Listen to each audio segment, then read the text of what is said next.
Okay. अभी तक हमने पार्ट 5 ऑफ द कॉन्स्टिट्यूशन तक कवर कर लिया। पार्ट 1 से लेके part 5 of the constitution. Part 5 में क्या था? यूनियन गवर्नमेंट की बात हो रही थी। अब हम शुरू करते हैं पार्ट 6। पार्ट 6 में क्या है? स्टेट्स की बात होती है। पार्ट 6 ऑफ द कॉन्स्टिट्यूशन जो है वो डील करता है स्टेट्स के साथ। तो अब हम स्टेट्स में देखते हैं क्या है। एक तो स्टेट में स्टेट एग्जीक्यूटिव हम पहले देखते हैं क्या होना इसमें आएंगे। गवर्नर आएंगे, चीफ मिनिस्टर आएंगे, काउंसिल ऑफ मिनिस्टर्स आएंगे और एडवोकेट जनरल आएंगे। स्टेट एग्जीक्यूटिव में ये लोग आएंगे। तो अभी हम सबसे पहले स्टार्ट करेंगे गवर्नर। जैसे जब हमने यूनियन गवर्नमेंट शुरू की थी तो सबसे पहले हमने प्रेसिडेंट के बारे में पढ़ा था। ऐसे अब हम शुरू करते हैं किसके बारे में? About the governor. ठीक है, देखिए गवर्नर जो होते हैं वो एक नॉमिनल, जैसे just like the president at the centre, जो कि एक नॉमिनल हेड है, एग्जीक्यूटिव हेड है स्टेट के, वैसे ही स्टेट लेवल पे गवर्नर जो है वो एक नॉमिनल हेड है स्टेट के, just like the president at the union level. See कि जो प्रेसिडेंट है ना, वो सिर्फ एक नॉमिनी है। बेसिकली वो सेंट्रल गवर्नमेंट के एक एजेंट है। वो सिर्फ एक सेंट्रल गवर्नमेंट के एजेंट है। और एक ही पर्सन को दो या दो से ज्यादा स्टेट्स का भी, दो या दो से ज्यादा यानी कि इक्वल टू और ग्रेटर देन 2 स्टेट्स के लिए भी जो है वो बनाया जा सकता है, एक ही पर्सन को गवर्नर।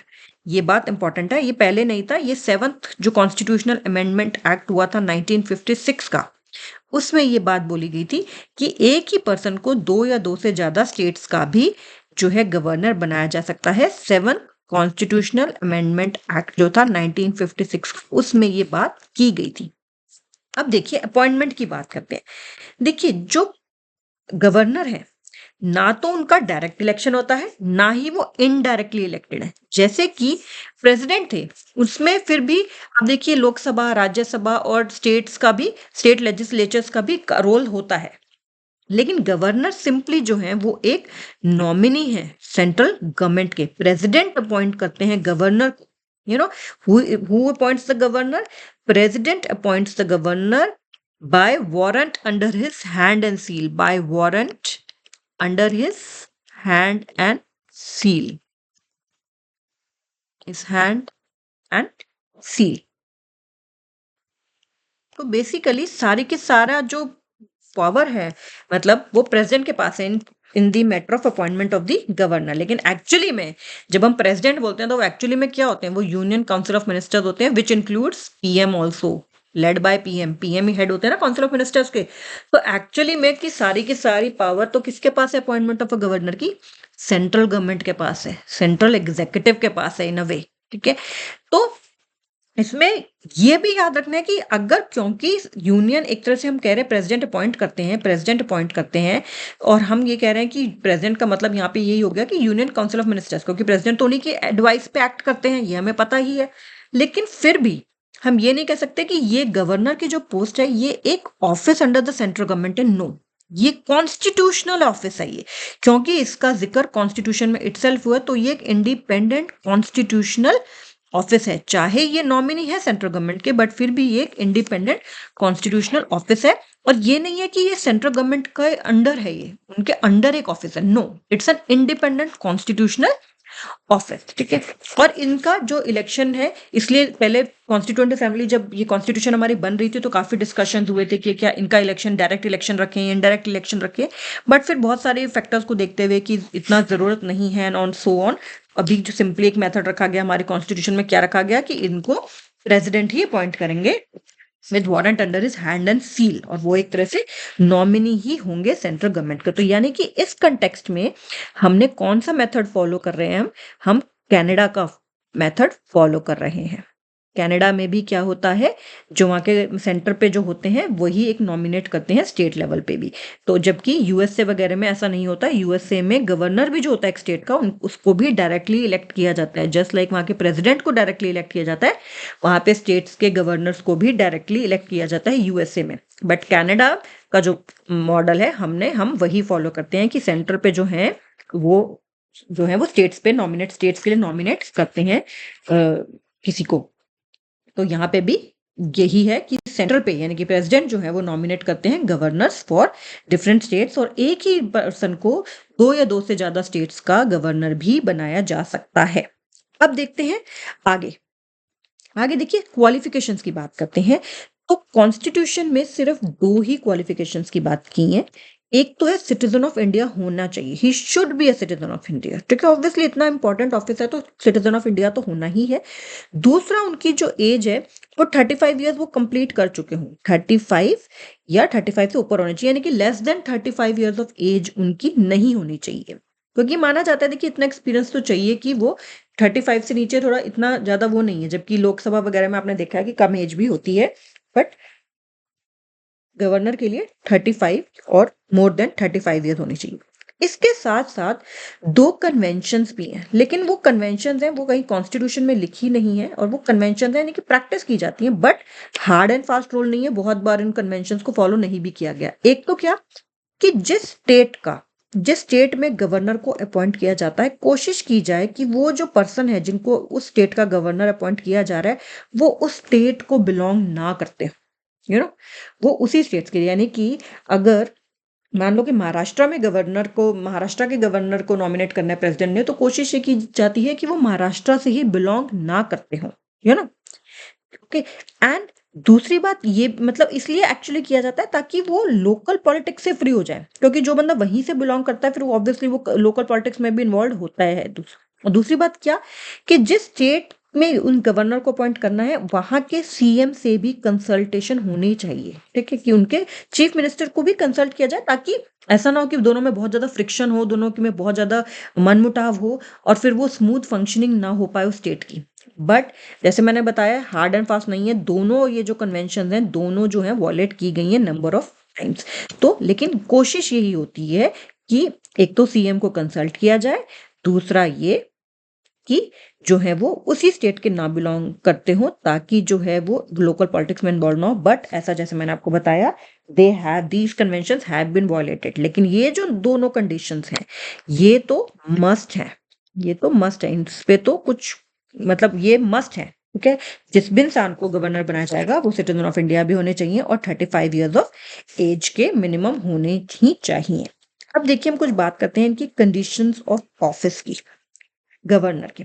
सबसे पहले तो बात ये हमें पता ही है कि वो मेंबर नहीं हो सकते किसी पार्लियामेंट या स्टेट लेजिस्लेचर के। अगर वो हैं भी एट द टाइम ऑफ उनका अगर उनको नॉमिनेट कर दिया गया है, तो अगर वो हैं किसी या तो पार्लियामेंट में लोकसभा या राज्यसभा के मेंबर हैं या फिर स्टेट लेजिस्लेचर में मेंबर हैं, तो he is deemed to have vacated his seat. जिस दिन वो अपना ऑफिस गवर्नर का एंटर अपॉन करते हैं उस दिन से ही माना जाता है कि दैट सीट जो उनके पार्लियामेंट में या स्टेट लेजिस्लेचर में that is seem to be deemed vacated, ठीक है, कि वो वेकेट हो गई है। दूसरा, फिर उनको कोई और ऑफिस ऑफ प्रॉफिट वो होल्ड नहीं कर सकते, क्योंकि गवर्नर का पोजीशन एक बहुत ही कॉन्स्टिट्यूशनल ऑफिस है, तो अपने आप में बहुत उसमें पावर है, तो वो कोई और ऑफिस ऑफ प्रॉफिट होल्ड नहीं कर सकते हैं। फिर ये हमें पता है कि जो भी गवर्नर होते हैं without any payment of rent उनको ऑफिशियल रेजिडेंस मिलता है, ज्यादातर स्टेट्स में राजभवन कहते हैं जिसको, ठीक है, राज भवन कहते हैं, वो उनको ऑफिशियल रेजिडेंस मिलता है विदाउट पेमेंट ऑफ रेंट। वो ऑफिशियल ने जब तक वो पोस्ट होल्ड कर रहे हैं गवर्नर की, जब तक वो ऑफिस होल्ड कर रहे हैं गवर्नर का, तब तक वो वहां पे रह सकते हैं। फिर देखिए उनको बहुत सारे और भी एमोल्यूमेंट्स मिलते हैं, सैलरीज मिलती हैं, अलाउंसेस मिलते हैं, ये सब है। लेकिन याद रखने की क्या बात है कि वो जो प्रिविलेजेस वगैरह हैं, सैलरीज वगैरह हैं, वो डिसाइड कौन करता है? पार्लियामेंट। ये बहुत इंपॉर्टेंट बात है कि गवर्नर को क्या सैलरी, क्या एमोल्यूमेंट्स, क्या अलाउंसेस मिलेंगे, क्या प्रिविलेजेस मिलेंगे, ये पार्लियामेंट डिसाइड करता है। ये बहुत इंपॉर्टेंट बात है याद रखने की, पार्लियामेंट, स्टेट लेजिस्लेचर नहीं, पार्लियामेंट, प्रेसिडेंट भी नहीं, ठीक है। लेकिन अगर मान लो एक ही पर्सन को दो स्टेट्स का मान लो कि बना दिया, मान लो एक पर्सन को गुजरात का भी बना दिया, एग्जाम्पल दे रही हूँ मैं रैंडम, और महाराष्ट्र का भी उसको गवर्नर बना दिया, उसको गवर्नर दोनों स्टेट्स का बना दिया, अब जो उनको एमोल्यूमेंट्स अलाउंसेस मिल रहे हैं, तो ये जो है वो दोनों स्टेट्स जो है उसका खर्चा जो भी वो है एक्सपेंडिचर होगा वो ये दोनों स्टेट्स शेयर करेंगी। लेकिन किस हिसाब से शेयर करेंगी वो कौन बताएगा? वो प्रेसिडेंट बताएंगे। देखिए, ध्यान से देखिएगा, इन बातों को फ़र्क समझना है कि पार्लियामेंट तो डिसाइड करता है कि उनको क्या अलाउंसेस मिलेंगे, क्या एमोल्यूमेंट्स मिलेंगे, क्या उनके प्रिविलेजेस होंगे। लेकिन अगर सेम पर्सन को अपॉइंट कर दिया जाए 2 या 2 से ज़्यादा स्टेट्स का, तो शेयर करेंगी वो स्टेट्स जो है एक्सपेंडिचर, और वो किस रेशो में, किस प्रोपोर्शन में शेयर करेंगी, वो कौन डिसाइड करेंगे? वो हमारे प्रेज़िडेंट डिसाइड करेंगे। तो ये बात बहुत ही इम्पोर्टेंट आपको याद रखने की है। ठीक है? इस तरह अच्छा, एक और बात, ये तो हमें पता भी है वैसे भी, कि जो एमोल्यूमेंट्स और अलाउंसेस होते हैं, जब वो उनका एक बार ऑफिस में एंटर अपॉन कर गए, तो उनको रिड्यूस नहीं किया जाता। देखिए, बढ़ाया जा सकता है, बट उनकी उसको रिड्यूस नहीं किया जाता, ठीक है, ताकि वो अपना इंडिपेंडेंटली फंक्शन कर सके। फिर एक बहुत इंपॉर्टेंट पॉइंट क्या है, इम्यूनिटीज। इम्यूनिटीज मिलती है। देखिए, कोई भी ऑफिशियल एक्ट अगर वो कर रहे हैं, तो उनको उसमें से उनकी कोई लीगल लायबिलिटी नहीं होगी। कोई भी लीगल लायबिलिटी जो है उनकी नहीं होगी, कोई भी जो वो ऑफिशियल एक्ट्स कर रहे हैं अपने, ठीक है?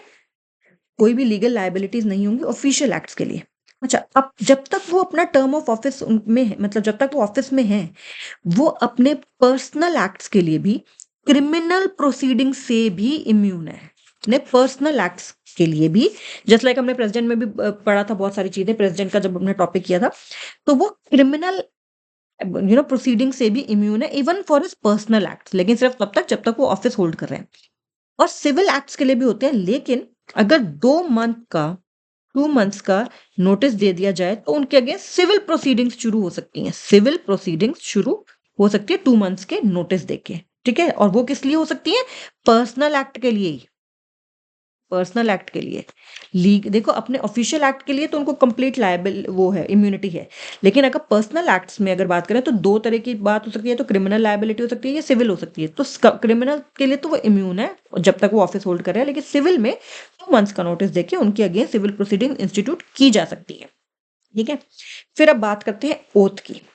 ओथ हमें पता है, जब भी कोई भी इतने इंपॉर्टेंट ऑफिस होल्ड किए जाते हैं, तो एक ओथ ली जाती है। तो ये ओथ उनको सबसे पहले तो दिलवाते कौन है? चीफ जस्टिस दिलवाते हैं उस हाई कोर्ट के, ठीक है?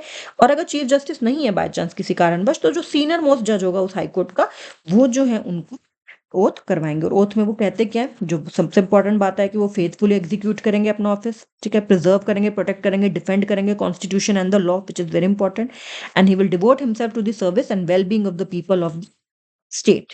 तो ये इंपॉर्टेंट है। और अगर कोई इंसान, आपको ये भी पता है कि अगर बाय चांस ऐसा भी होता है कि गवर्नर किसी कारणवश नहीं है, ठीक है, तो कोई और किसी और को एक्टिंग गवर्नर, मतलब एक्टिंग, जैसे प्रेसिडेंट के बारे में हमने पढ़ा था, वैसे ही अगर गवर्नर कोई और ऑफिशिएट कर रहा है एज अ गवर्नर, तो उनको भी ये ओथ लेनी होती है, ठीक है? ऐसा नहीं है कि वो कोई कुछ दिन के लिए बना है कि गवर्नर बीमार है और उनको किसी और को एक्टिंग गवर्नर है, तो वो ओथ नहीं लेंगे। ओथ लेना जरूरी होता है, ठीक है? एंड ओथ में सबसे इंपॉर्टेंट हमारा वही है कि हम अपने कॉन्स्टिट्यूशन को प्रिजर्व, प्रोटेक्ट एंड डिफेंड करेंगे, लोगों को विदाउट उससे लोगों को सर्व करेंगे, और अपने फेथफुली एग्जीक्यूट करेंगे अपना ऑफिस ड्यूटी। अब इसके आगे हम अभी इतना ही करते हैं, फिर आगे और करेंगे गवर्नर का कंटिन्यू।